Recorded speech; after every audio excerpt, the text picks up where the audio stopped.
வணக்க மக்களே, அனைவருக்கும் வணக்கம். பிரதம மந்திரியுடைய 21வது தவணை தொகை எப்பொழுது கிடைக்கும்? பிஎம் கிசானுடைய 21வது தவணை. ஸோ இதோடைய நிலை பட்டியலை யாரெல்லாம் சரிபார்க்கலாம், இதை குறித்து இந்த வீடியோவில் நான் உங்களுக்காக சில முக்கியமான தகவல்களை சொல்ல போகிறேன். அனைவருமே தயவுசெய்து கேளுங்க. என்ன சொல்ல வரேன், உங்களுக்கு என்னென்ன வழிமுறைகளை பின்பற்றினா தான் இந்த 21வது தவணை உங்கள் அக்கௌண்ட்டில் வர வைக்கப்படுங்க. ஸோ பொருளாதார ரீதியாக பலவீனமாக இந்திய சமூகங்களுக்கு சேவை செய்வதற்காக இந்திய அரசாங்கம் அதன் தொடர்ச்சியாக திட்டங்களை கவனமாக பராமரித்து வருகிறது. அத்தகைய திட்டங்களில் ஒன்றுதான் இந்த பிரதம மந்திரி கிஷான் யோஜனா. பிரதம மந்திரி கிஷான் சம்மன் நிதி யோஜனா ஆகும். இந்திய விவசாயிகள், ஏழை சிறு பிரிவு மக்களின் நலனுக்காக மத்திய அரசு இந்த திட்டத்தை நடத்தி வருகிறது. இந்த திட்டத்திற்காக தகுதி உள்ள வேட்பாளர்களுக்கு ஆண்டுதோறும் 6000 உதவியை விநியோகிக்க அரசாங்கம் முன்மொழிந்துள்ளது. இது 3 தவணைகளில் தலா 2000 என திட்டமிடப்பட்டுள்ளது. பிஎம் கிசானின் 21வது தவணை தொகைக்கு உண்டான தேதிகள் தற்சமயம் வெளியிட்டிருக்காங்க. ஸோ வருகின்ற நவம்பர் 13ஆம் தேதி முதல் உங்கள் அக்கௌண்ட்டில் பிஎம் கிசானுடைய 2000 ரூபாய் செலுத்தப்படும் என்று தெரிவிக்கப்படுகிறது.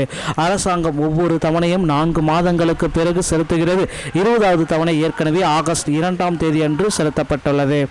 மேலும் 20வது தவணையிலிருந்து அதிகாரப்பூர்வ போர்ட்டலில் KYC மற்றும் பதிவு செயல்முறைகளை முடித்த கிட்டத்தட்ட 10 கோடி விவசாயிகளின் முந்தைய போக்குகளின்படி பிரதம மந்திரி 21வது தவணை நவம்பரில் வெளியிடப்படும் என்று எதிர்பார்க்கப்பட்டது.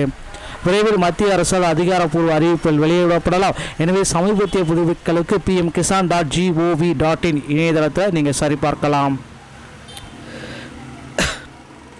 பிஎம் கிசான் 21வது தவணை, ஓகேங்களா, 21வது தவணை இந்த பயனளிப்பு தொகைகளை நீங்கள் தகுதி பெறுவீர்கள்.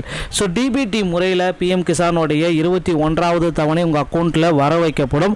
ஸோ உங்களுடைய ஆதார் மற்றும் வங்கி கணக்குடன் இணைக்கப்பட்டுள்ளதா என்பதை உறுதி செய்து கொள்ளுங்கள். பிரதம மந்திரி கிசான் 21வது தவணைக்கான தேதிகள். இந்த திட்டத்தின் கீழ் பயனடைய பயனாளிகள் தேர்ச்சி பெற வேண்டிய சில தேவையான அளவுகோலை மத்திய அரசு நிர்ணயித்துள்ளதுங்க. எந்த ஒரு வேட்பாளரும் விண்ணப்பங்கள் இந்த தேர்ச்சி பெற தவறினால் கீழ்கட்ட திட்டத்தின் சலுகையை பெற நிராகரிக்கப்படுவீர்கள்.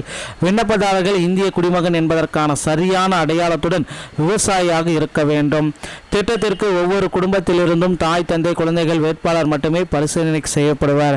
ஸோ மேலும் அவர் இந்திய விவசாயிகளில் ஓரங்கட்டப்பட்டது சிறு பிரிவுகளை சேர்ந்தவராக இருத்தல் வேண்டும். விண்ணப்பதாரர்கள் தனது சாகுபடி நிலத்தை சொந்தமாக வைத்திருக்க வேண்டும். ஆனால் 5 ஏக்கருக்கு மிகாமல் வைத்திருத்தல் வேண்டும். ஸோ தேவையான ஆவணங்கள் பார்க்குறப்ப விண்ணப்பதாரர்களின் ஆதார் அடையாள அட்டை, வாக்காளர் அடையாள அட்டை, வேட்பாளரின் பாஸ்போர்ட் சைஸ் புகைப்படம், வங்கி கணக்கு மற்றும் பான் கார்டு விவரங்கள், விண்ணப்பதாரரின் நில உரிமைகள், ஆர்வம் உள்ள விண்ணப்பதாரர்கள் குடும்ப தகவல்கள் அனைத்துமே இந்த பிஎம் கிசானில் விண்ணப்பித்துக் கொள்ளலாம். ஸோ பிஎம் கிசானில் வந்து பார்த்தீங்க அப்படின்னா உங்களுடைய Aadhaar card, mobile number, PM account எல்லாமே சரி பார்த்தால் மட்டும்தான் உங்களுடைய KYC கம்ப்ளீட் ஆகும். மற்றபடி போர்ட்டலுக்கு போகாதுங்க. ஸோ பிஎம் கிசானில் நில சரிபார்ப்பு எல்லாமே கரெக்டாக அப்பப்போ முடிச்சுக்கோங்க ஒவ்வொரு டைமும்.